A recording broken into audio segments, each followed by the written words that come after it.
Hello guys, welcome to Upskills Academy. Today we will doing the another theorem of real analysis. So let's start.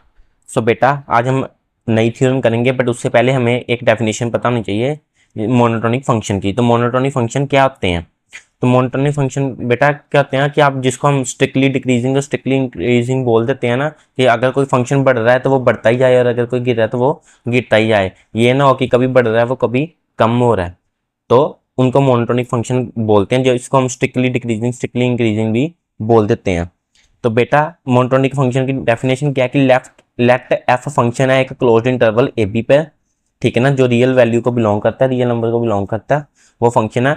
और वो function कब monotonic होगा, कब monotonic होगा, या तो पहले तो वो मोनोटोनिकली इंक्रीजिंग होगा या डिक्रीजिंग होगा। दो ही ऑप्शन है, जहां तो वो ग्राफ ऊपर जा सकता है या ग्राफ आपका नीचे जा सकता है। कब होगा कि अगर उसकी कोई इंटरवल में से x1 और x2 वैल्यू ली है आपने, इस इंटरवल में से आपने कोई दो वैल्यूज ली x1 और x2, और x1 आपकी क्या है, छोटी वैल्यू है x2 से, x1 क्या है आपकी छोटी वैल्यू है x2 से।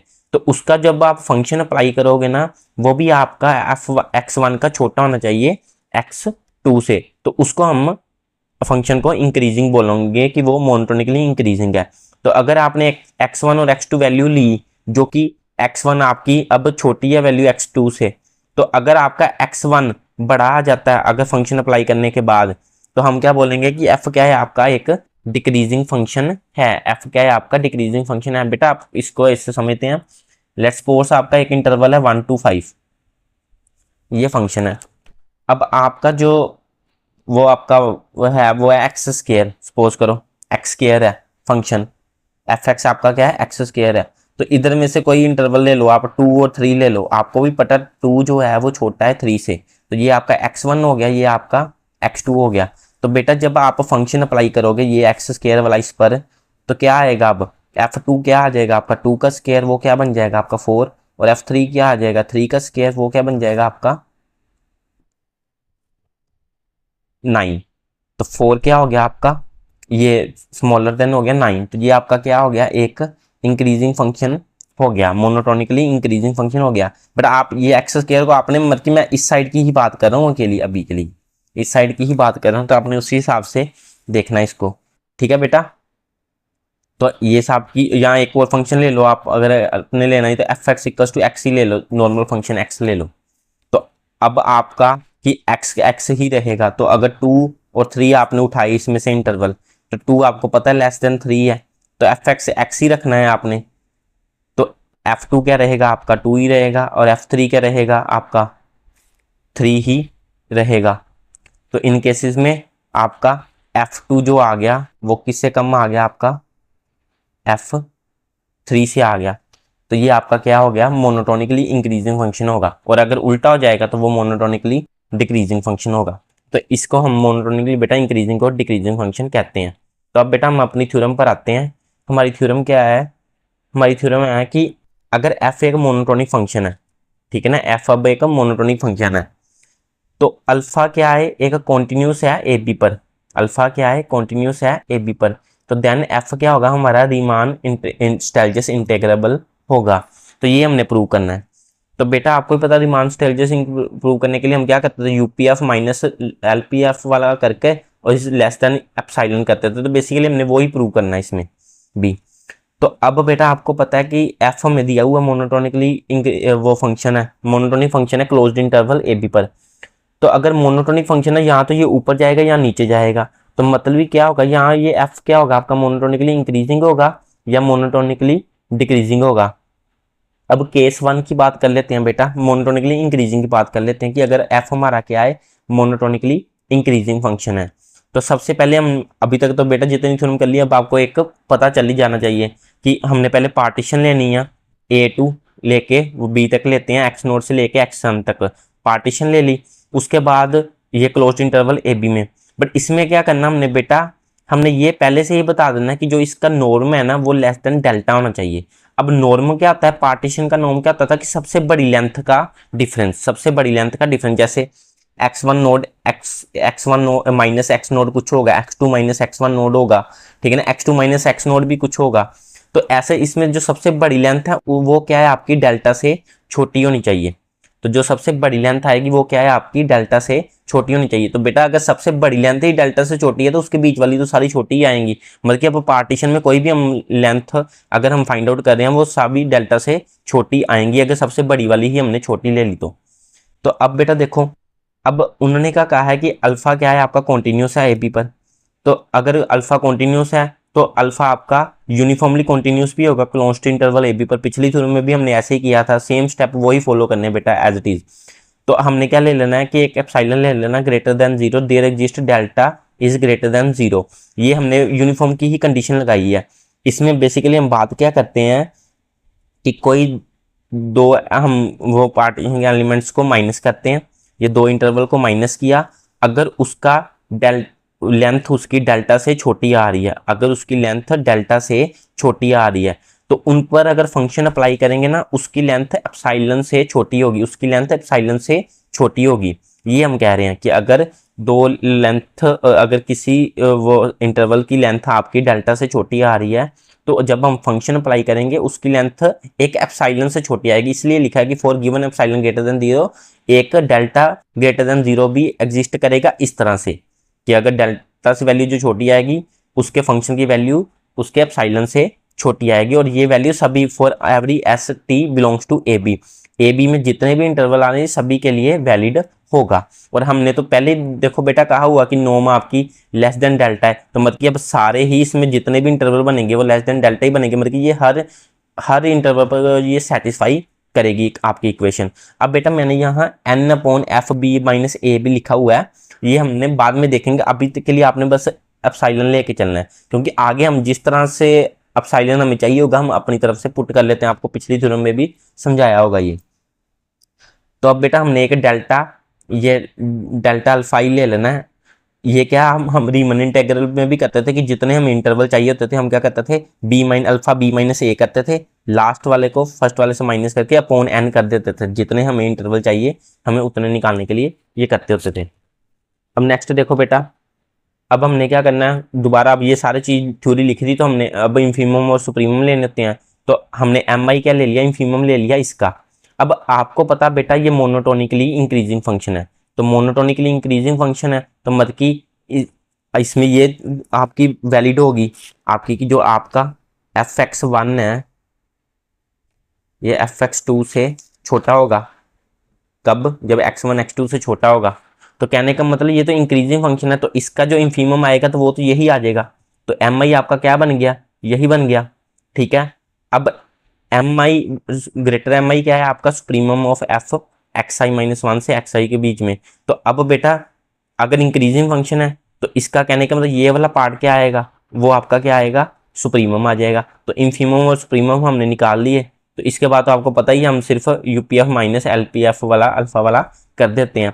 तो अपर सम हमारे क्या थे आपके एम आई, लोअर सम क्या थे हमारे इंफीमम, ये चीज थे तो हमने इसको कर दिया और साथ में डेल्टा आई के साथ मल्टीप्लाई कर दिया। साथ में क्या किया, डेल्टा आई के साथ मल्टीप्लाई कर दिया। ठीक है बेटा, अब आगे देखो, अब बेटा आपका एम आई माइनस ये स्मॉलर एम आई क्या बन गया आपका एफ एक्स आई माइनस वन, और डेल्टा आई की वैल्यू तो हमने अभी पीछे लिखी थी वो ये आ गई। ठीक है, अब ये तो समीशन से बाहर चले जाएगा, अंदर क्या रह जाएगा समीशन एन एन वाला आई टू वन टू एन क्या रह जाएगा आपका F I x minus f x I minus one.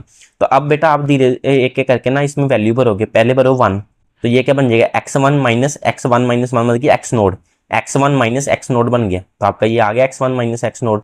फिर आप इसमें टू भरो तो f two minus f one आ जाएगा, तो x two minus x one आ जाएगा। फिर x three minus x two होगा, फिर x four minus x three होगा, ऐसे चलते चलते चलते चलते लास्ट में जब एन भरोगे तो ये चीज आ जाएगी। अब बेटा ध्यान से देखो, ये वाला एफ वन को इसने काट दिया, ठीक है ना। अब इस एफ टू को अगला जब आप यहाँ थ्री भरोगे तो F three minus F two आएगा, तो उसको ये प्लस माइनस एक्स टू को ये प्लस एफ टू वाला काट देगा, तो इधर से ये भी कट गया। ऐसे बेटा करते करते सारे आपके कट जाएंगे, बचेगा क्या आपका f x n minus f x naught, ये बचेगा और ये बचेगा, बाकी सारे आपके कट जाएंगे। तो आपके ये दो बचे। अब बेटा देखो ये आपका अब एक्स एन क्या होता है आपकी पार्टीशन में बी, एक्स एन क्या होता है आपकी पार्टीशन में आप हमेशा हम करते हैं ना पार्टीशन में, तो इसको बी लेते हैं और एक्स नोड को क्या लेते हैं, ए होता है।